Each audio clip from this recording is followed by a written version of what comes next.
أعوذ بالله السميع العليم من الشيطان الرجيم بسم الله الرحمن الرحيم الحمد لله رب العالمين وبه نستعين وصلى الله على محمد وأطهره الطاهرين وعلى الله أعدائهم أجمعين من الآن إلى قيام يوم الدين آمين رب العالمين بسم الله الرحمن الرحيم اللهم كن لوليك الحجة ابن الحسن صلواتك عليه ورباه في هذه الساعة وفي كل ساعة وليا ورافدا قائدا وناصرا ودليلا وعينا حتى تسكنه وحدك تروانا تمتعه فيها طويلة بمحمد وآله الطاهرين صلواتك أجمعين يا صاحب الزمان أدلكني ولا تهلكني اللهم صل على. La suite de Usul al-Fiqh, nous arrivons dans un autre chapitre. Nous sommes toujours dans la preuve de la raison, mais là, vraiment dans le côté typiquement Usul al-Fiqh, puisque précédemment, quand on parlait du bon et du mauvais rationnel, c'était un sujet de Ilm al-Kalam, de théologie donc. Là, nous sommes dans l'inhérence des deux jugements de la raison et de la loi. Je ne vais pas m'éterniser. Là, c'est uniquement la première partie, parce qu'en fait, un instant, parce qu'en fait,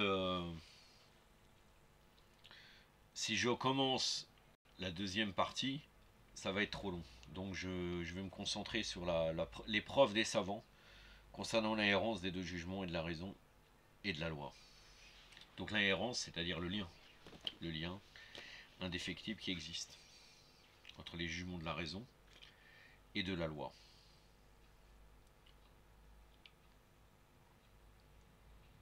La question que nous avons étudiée précédemment, c'est celle-ci. Rationnellement, cet acte est bon à faire. Rationnellement, cet acte est mauvais à faire. Maintenant, ce que nous allons étudier maintenant, tout ce qui est rationnellement bon à faire est légalement bon à faire. Tout ce qui est rationnellement mauvais à faire est légalement mauvais à faire. Donc là, on arrive au corps, à une confrontation entre les relama. Et donc en fait, on va répondre à cette problématique. Ceux qui sont contre, on va essayer de donner la question, les divergences entre les savants et éventuellement la solution. Donc la question qui s'oppose ici est la suivante. La raison juge-t-elle que tout ce qu'elle juge comme étant bon ou mauvais doit être jugé exactement de la même façon par la loi, ou bien il n'y a pas d'inhérence, c'est-à-dire de lien, des deux jugements de la raison et de la loi. Maintenant les tendances des savants. Donc les Adliya, quand on avait parlé des Adliya, c'est ceux qui croient à la justice divine, c'est les chiites, du haut déciment, et les Mu'tazila, les Mu'tazilites. Donc eux, ils adoptent un point de vue selon lequel le bon et le mauvais sont rationnels. Quand Ash'arite, qu'on en avait parlé, on avait bien vu aussi que même le Taymiyya n'était pas d'accord avec les Ash'arites sur ces questions-là. C'est ce qu'on avait discuté avant sur le bon et le mauvais rationnel. Donc il n'y a pas de raison, il n'y a pas de lien pour les Ash'arites entre la raison et la loi. Pour eux, la raison n'a aucune compétence en dehors du cadre de la loi. Ils ne sont pas concernés par la question de l'inhérence, qu'implique la question qu'ils ne reconnaissent pas, à savoir la question du beau et du mauvais rationnel. El-Hamidi, il a dit dans son livre El-Hikam, le tome 1, page 47, pour les Ash'arites comme pour tous les gens de la vérité, les actions des gens de raison n'ont pas de qualification avant l'apparition de la loi. Donc ça c'est un auteur, Bakrite. C'est son livre El-Ahkam fi usul el-Ahkam, El-Hikam, pardon, fi usul el-Ahkam, la précision au sujet des fondements des qualifications. L'imprimerie Sobeil et fils, Égypte, sans date.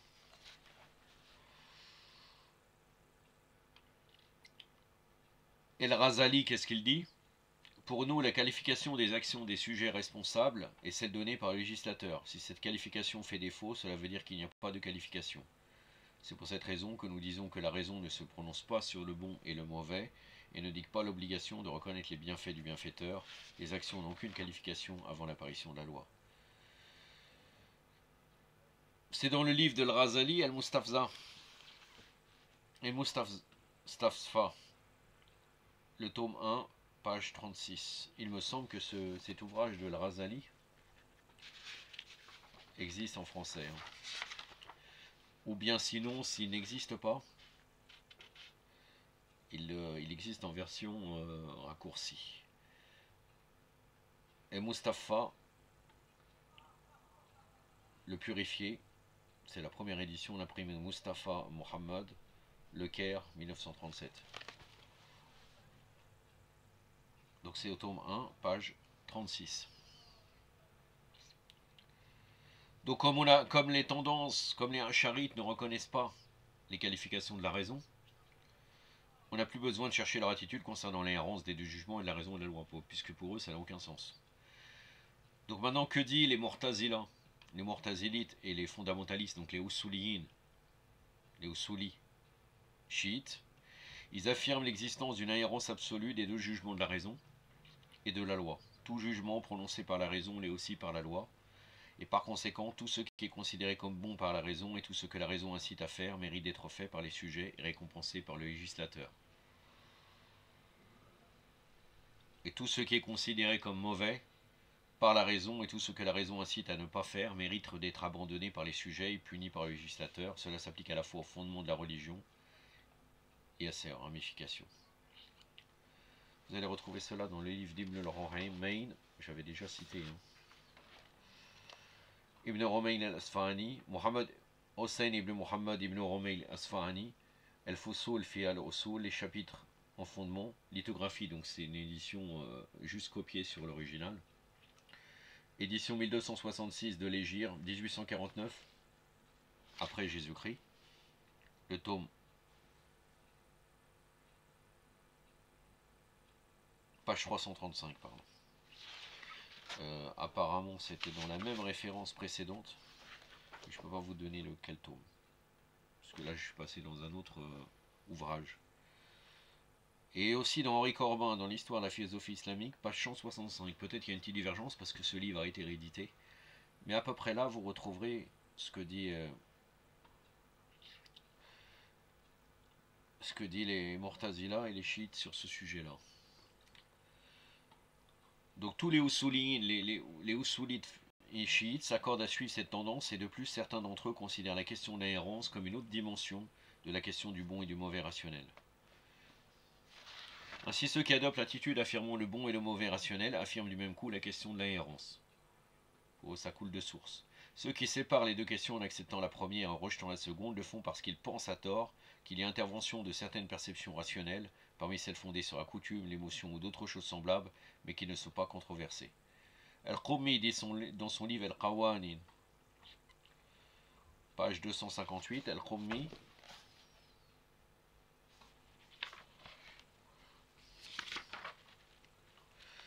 Abul Qasim al-Qummi, Qawanin al-Usul, les lois des fondements, lithographie, donc encore une fois, c'est juste une copie basée sur l'originel.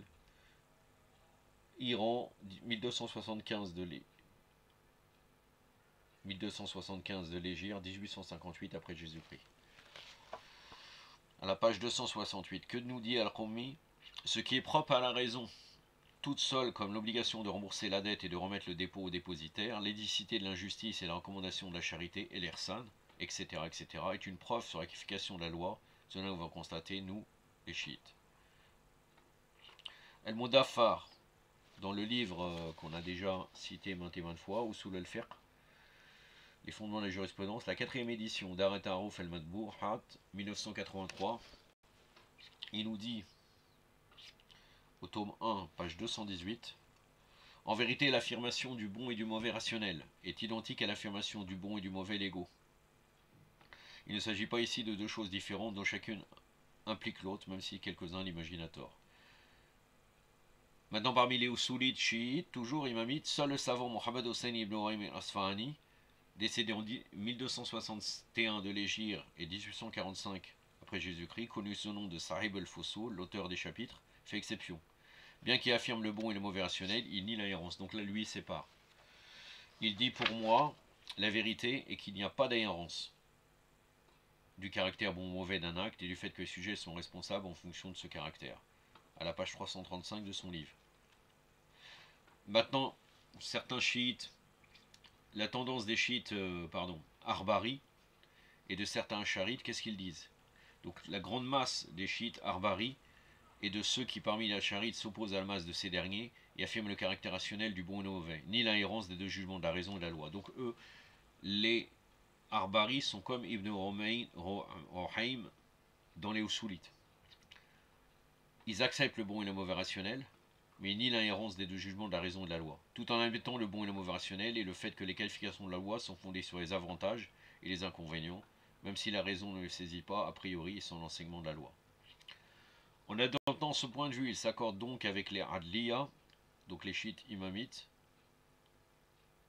et Mortazila, c'est-à-dire Adliya, là on parle des Usuliyin, dans cette... et ils s'écartent d'eux pour ce qui concerne la négation de l'inhérence. El-Astaradabadi, donc le fondateur du schisme arbarite, même si ça existait avant, mais la tendance arbari actuelle, la tendance traditionnaliste, dit toutes les responsabilités légales sont fixées par Louis à partir du législateur, la raison, on le sait, ne peut pas elle seule fixer les responsabilités légales.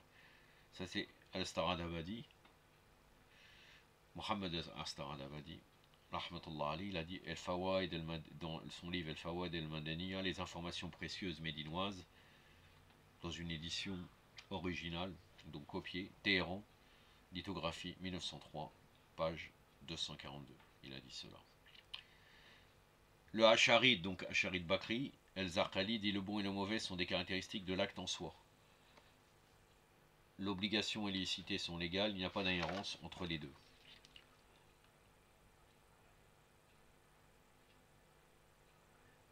Donc c'est exactement la même tendance qu'Ibn Romain et Sfarani. 11 minutes, mais bon, encore une fois, je ne veux pas charger parce qu'après, ça va être assez long, très très long. Sinon, ça va traîner et je suis conscient que le sujet est compliqué. Et là, en plus, on va arriver dans une deuxième partie qui sera assez complexe, qui parlera de la qualification rationnelle édifiante, Tarsisi, et la qualification rationnelle instructive, Irshadi. Aktafi badul qadr, wa sallallahu alayhi wa sallam, Muhammadin wa atati wa ta'irin. Wassalamu alaikum wa rahmatullah.